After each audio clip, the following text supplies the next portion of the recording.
அமெரிக்காவில் கூட 6-7 மாகாணங்களில்தான் வாரிசு உரிமை இருப்பதாக அண்ணாமலை கருத்து. ஆட்சிக்கு வருவது முன்பாகவே மக்களின் சொத்துக்களை கைப்பற்றும் காங்கிரஸ் திட்டம் வெளிப்பட்டு விட்டதாக வயநாட்டு பிரச்சாரத்திற்கிடையே பேட்டி.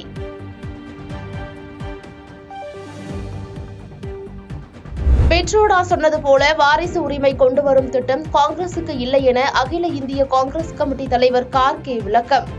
பெட்ரோடா கூறியது அவரது தனிப்பட்ட கருத்து என்றும் கட்சியின் நிலைப்பாடு இல்லை என்றும் காங்கிரஸ் விளக்கம்.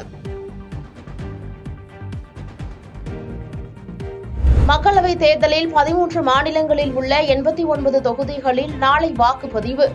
கேரளா மற்றும் கர்நாடகத்தில் அனல் பறந்த கடைசி கட்ட பிரச்சாரம்.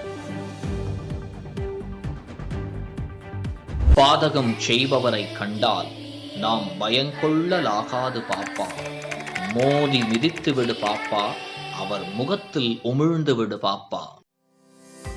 அண்மை செய்திகளை உடனுக்குடன் தெரிந்து கொள்ள இணைந்திருங்கள் இயம்நாடு தொலைக்காட்சியுடன்.